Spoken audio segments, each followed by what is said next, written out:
Hi, Michael Farr. Andrew Thomas. G'day, Andrew. How are you? I'm well, thank you. Good. And on behalf of Business Club Australia Melbourne 2006, welcome to today's Malaysia and Singapore networking event.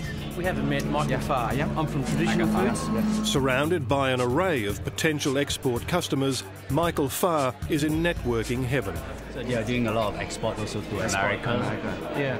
Okay. Mainly what, fruit cakes, pudding? Fruit cake, puddings. No, we don't do muffins. You don't do muffins? No. Because Malaysia and Singapore are both very much relationship-based countries. They work in a more eastern way to what Australian business might often do. The notion of networking is really important. So people like to meet one another, get to know one another and discuss various opportunities rather than business just being very black and white trade. Ross is from the National Food Industry Strategy. Oh, yes.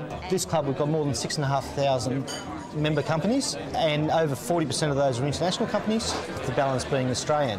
And the interesting thing about the club is that it won't stop at the end of the games. What we do now is help you develop those relationships and pursue the deals. We have a human health range that might suit that outlet. 6,000 companies export from Australia to Singapore, and 4,000 companies from Australia export to Malaysia. Gives you some idea of how important. And I believe 40% of all these students that come here, Malaysian students, come to Melbourne.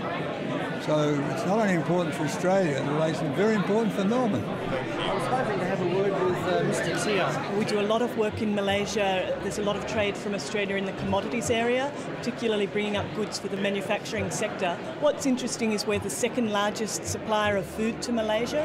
And we have our own convenience store called Cheers. Right. It's equivalent to the 7-Eleven. This morning I've already met quite a few of the businesses.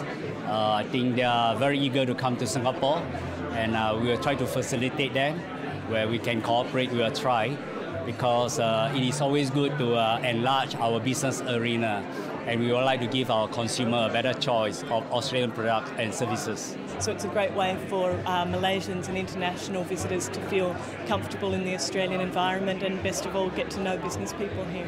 The Asian market, we're already in China now. Other companies might think, gee whiz, this is all a bit daunting, trying to get into Malaysia and trying to get into Singapore. What would you say to them about the virtues of the business club?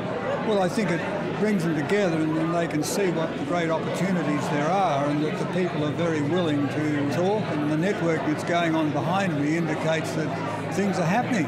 We are now importing some kind of this wine in a can. Business Club matched me up today with Tan Can Chew from the Fair Price Group in Singapore, and he's given me his business card and asked me to follow him up, and he will put me in touch with the right people in his organisation in terms of the types of products that we manufacture. So that's been excellent for us.